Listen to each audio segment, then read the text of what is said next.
Hello, welcome to a beautiful episode of Manha's Paradise. ഇന്ന് മൻഹ ഇല്ല കേട്ടോ, പാരഡൈസ് പറയാം. മൻഹ സ്കൂളിൽ പോയി. അപ്പോൾ നമ്മൾ ഇന്ന് എന്താ ഉണ്ടാക്കാൻ പോകുന്നതെന്ന് എല്ലാവർക്കും മനസ്സിലായി കാണുമല്ലോ. ആലപ്പുഴ സ്റ്റൈലിൽ അയല മുളകിട്ടത്. ഇതൊരു പ്രോപ്പർ ആലപ്പുഴ ഡിഷ് തന്നെയാണ്, കാരണം ഇത് ഉണ്ടാക്കുന്നതും ആലപ്പുഴക്കാരനാണ്. എൻ്റെ ഹസ്ബൻഡ് ഒരു ആലപ്പുഴക്കാരനും ഞാൻ തൃശ്ശൂർക്കാരിയാണ്. അപ്പോൾ ഇനി അധികം സംസാരിച്ച് ഞാൻ നിങ്ങളെ ബോറടിപ്പിക്കണില്ല, നമുക്ക് കുക്കിങ്ങിലോട്ട് പോവാം. അതിനുവേണ്ടി നമുക്ക് 2 വലിയ അയില ക്ലീൻ ചെയ്തെടുത്തത് അറൗണ്ട് ഒരു 1/2 kg ഒക്കെ വരും.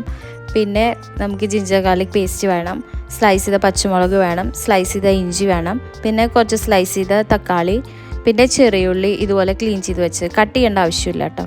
ഇനി ഒരു പാൻ ചൂടാക്കിയിട്ട് എണ്ണ ഒഴിച്ച് കൊടുക്കാം. നമ്മൾ യൂസ് ചെയ്തിരിക്കുന്നത് വെളിച്ചെണ്ണയാണ്. ഒരു നാടൻ കറിയല്ലേ, അപ്പോൾ ഒരു നാട്ടിലൊരു ഫ്ലേവറൊക്കെ കിട്ടാൻ വേണ്ടിയിട്ടാണ് വെളിച്ചെണ്ണ യൂസ് ചെയ്തേക്കുന്നത്.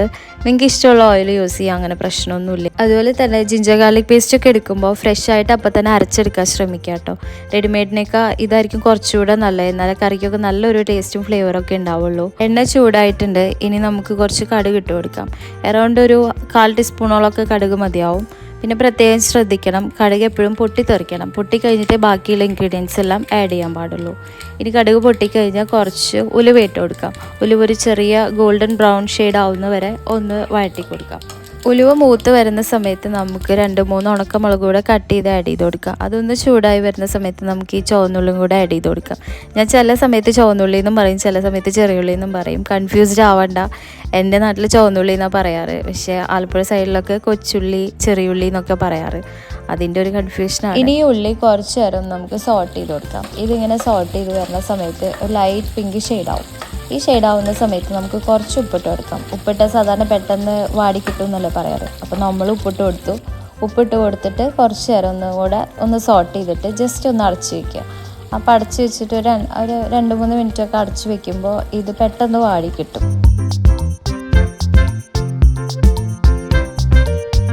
ഇനി നമുക്കിതൊന്ന് തുറന്ന് നോക്കാം. ഉള്ളിയൊക്കെ അത്യാവശ്യം വാടിയിട്ടുണ്ട്. ജസ്റ്റ് ഒന്ന് ഇളക്കി നോക്കാം, ഉള്ളിയൊക്കെ വാടിയിട്ടുണ്ടോ എന്നൊന്ന് ചെക്ക് ചെയ്ത് നോക്കാം കേട്ടോ. ആയിട്ടില്ലെങ്കിൽ ഒന്നുകൂടെ അടച്ചു വെച്ച് വേവിച്ചാൽ മതി. ഇനി നമുക്ക് ജിഞ്ചർ ഗാർലിക് പേസ്റ്റ് ആഡ് ചെയ്ത് കൊടുക്കാം. നമ്മൾ ചെറിയ സ്പൂണാണ് എടുത്തേക്കണത്, അപ്പോൾ നമ്മളൊരു 3 സ്പൂൺ ജിഞ്ചർ ഗാർലിക് പേസ്റ്റാണ് ആഡ് ചെയ്ത് കൊടുക്കുന്നത്. അതൊന്ന് പച്ചമണം മാറുന്നത് വരെ നല്ലപോലെ ഒന്ന് സോട്ട് ചെയ്തിട്ട് എടുക്കാം. ഉള്ളി ഒരുപാട് ബ്രൗൺ കളർ ആവുമൊന്നും വേണ്ട കേട്ടോ, ഗോൾഡൻ ബ്രൗണിൻ്റെ തൊട്ട് മുന്നിൽ ഒരു സ്റ്റേജ് മതി. ഇഞ്ചി വെളുത്തുള്ളി പച്ചമണമൊക്കെ മാറി വന്നിട്ടുണ്ട്, അത്യാവശ്യം വാടിയിട്ടുണ്ട്. ഈ സമയത്ത് നമുക്ക് മഞ്ഞൾപ്പൊടി ആഡ് ചെയ്ത് കൊടുക്കാം. നമ്മളിവിടെ എടുക്കുന്ന അളവ് സ്പൂണ് ഭയങ്കര ചെറിയ സ്പൂണായിട്ട് എടുത്തേക്കുന്നത്, അപ്പോൾ അറൗണ്ട് 1 സ്പൂൺ 1.25 സ്പൂൺ മാക്സിമം ഇട്ടാൽ മതി മഞ്ഞൾപ്പൊടി. അതുപോലെ തന്നെ മുളക് പൊടി, നമ്മൾ കാശ്മീരി മുളക് പൊടിയാണ് യൂസ് ചെയ്യണത്, അതുകൊണ്ട് തന്നെ നമ്മൾ അത്യാവശ്യം മുളക് പൊടി ആഡ് ചെയ്യുന്നുണ്ട്. നമ്മളൊരു 6 സ്പൂൺ ഇട്ടിട്ടുണ്ട്, പക്ഷേ നമ്മൾ യൂസ് ചെയ്യുന്ന സ്പൂണ് ഞാൻ പറഞ്ഞ പോലെ ചെറിയ സ്പൂണാണ്. നമ്മൾ സാധാരണ വീട്ടിൽ യൂസ് ചെയ്യുന്ന സ്പൂണിനേക്കാൾ ചെറിയ സ്പൂണില്ലേ. അതുപോലെ തന്നെ ഇനി മല്ലിപ്പൊടി നമ്മളൊരു സെയിം സ്പൂണിൽ തന്നെ ഒരു 3 സ്പൂൺ എടുക്കുന്നുണ്ട്. സാധാരണ സ്പൂണിലാണെങ്കിൽ 1.5 സ്പൂൺ മതിയാവും. അപ്പോൾ അതിൻ്റെ ഒരു പ്രൊപ്പോർഷൻ വരുന്നത് 3 സ്പൂൺ മുളക് പൊടിയും അതിൻ്റെ പകുതി 1.5 സ്പൂൺ മല്ലിപ്പൊടിയാണ്.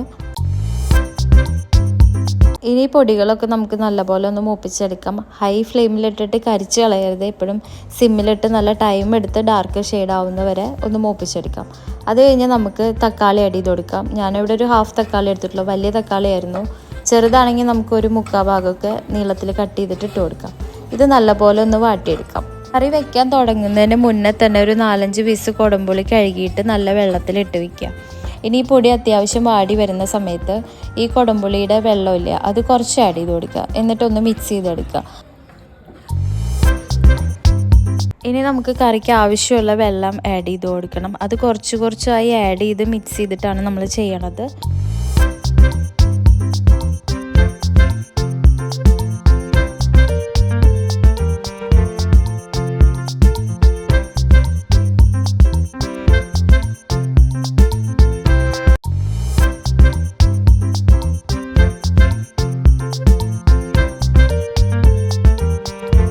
ഈ ഒരു കൺസിസ്റ്റൻസിയിലാട്ടോ നമ്മൾ കറിക്ക് ആവശ്യമുള്ള വെള്ളം സെറ്റാക്കിയിട്ടുള്ളത്.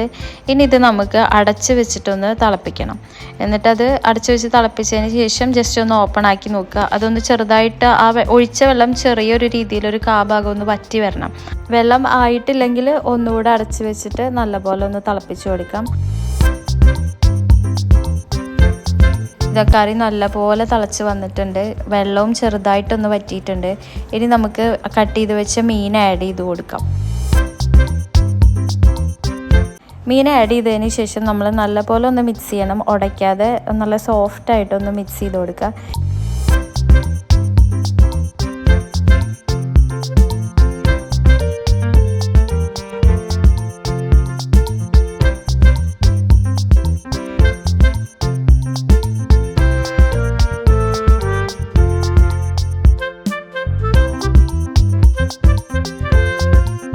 ഇനി ഫ്ലെയിം ഹൈയിലാക്കിയിട്ട് നല്ലപോലെ തിളച്ചതിന് ശേഷം ഫ്ലെയിം വീണ്ടും സിമ്മിലാക്കിയിട്ട് ക്ലോസ് ചെയ്ത് വെച്ച് എണ്ണ തെളിയുന്ന വരെ വേവിച്ചെടുക്കാം. ഇതാ നോക്കി, ഇപ്പോൾ എണ്ണ നല്ലപോലെ തെളിഞ്ഞ് വന്നിട്ടുണ്ട്. കറി അത്യാവശ്യം കുറുകിയിട്ടുണ്ട്. ഈ സമയത്ത് നമുക്ക് കുറച്ച് കുരുമുളക് പൊടി ആഡ് ചെയ്ത് കൊടുത്തിട്ട് ഒന്ന് നല്ലപോലെ മിക്സ് ചെയ്തെടുക്കാം. അതിനുശേഷം നമ്മൾ കുറച്ച് കറിവേപ്പില ആഡ് ചെയ്ത് കൊടുക്കുന്നുണ്ട്. കറിവേപ്പില ആഡ് ചെയ്ത് കൊടുത്തതിന് ശേഷം തേങ്ങാപ്പാൽ ആഡ് ചെയ്യണം. ഫ്രഷ് തേങ്ങാപ്പാലാണെങ്കിൽ കുറച്ചുകൂടെ നല്ലതാണ്. നമ്മളിവിടെ റെഡിമെയ്ഡാണ് യൂസ് ചെയ്തേക്കുന്നത്.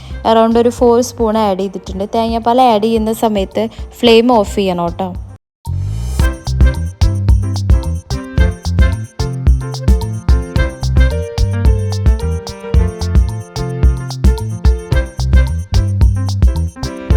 ഇനി നീളത്തിൽ കട്ട് ചെയ്ത് വെച്ച ഇഞ്ചി ആഡ് ചെയ്ത് കൊടുക്കാം.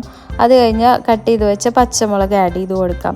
ആവശ്യമുണ്ടെങ്കിൽ കുറച്ച് പച്ചവെളിച്ചെണ്ണയും കൂടെ ആഡ് ചെയ്ത് കൊടുക്കാം. അത് ഓപ്ഷണലാണ്.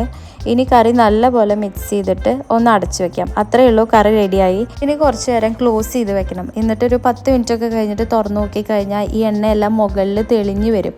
ആ ഒരു ലുക്ക് ഞാൻ കാണിച്ചു തരാം കേട്ടോ.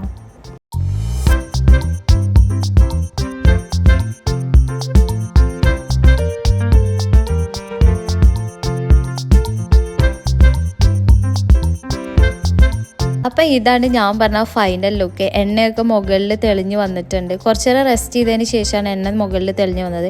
ഇത് എത്രത്തോളം ഇരിക്കുന്നോ അത്രത്തോളം നമുക്ക് ഈ എണ്ണയെല്ലാം മുകളിലോട്ട് ഇങ്ങനെ തെളിഞ്ഞ് വരും. കാണുന്ന പോലെ തന്നെ കഴിക്കാനും ഭയങ്കര ടേസ്റ്റായിരുന്നു. ചെറുപ്പം മുതൽ എനിക്കങ്ങനെ മീൻകറി ഒന്നും ഇഷ്ടമല്ല, പ്രത്യേകിച്ച് അയിലക്കറി തീരെ ഇഷ്ടമല്ല. പക്ഷേ ഈ കറി ഒരു രക്ഷയില്ലായിരുന്നു. ആ പുളിയൊക്കെ ഇറങ്ങി ആ ചോറിൻ്റെ കൂടെ മിക്സ് ചെയ്ത് കഴിക്കുമ്പോൾ കിട്ടുന്ന ആ ടേസ്റ്റ് ഉണ്ടല്ലോ, എൻ്റെ അമ്മ വായിൽ കപ്പലോടും. അപ്പോൾ ഇനി ഓണമൊക്കെ അല്ലേ വരുന്നത്, എല്ലാവരും പൂക്കളമൊക്കെ ഇട്ടോ. നമുക്ക് ഇപ്രാവശ്യം ഓണവും പൂക്കളവും ഒന്നുമില്ല. എന്നാലും ഞാൻ കുറച്ച് റെസിപ്പീസൊക്കെ അപ്ലോഡ് ചെയ്യാം. എല്ലാവരും ട്രൈ ചെയ്ത് കമൻറ്റ് ചെയ്യണേ. നമ്മുടെ ചാനലിലൂടെ ഒന്ന് സബ്സ്ക്രൈബ് ചെയ്യണേ. Thank you for watching. By.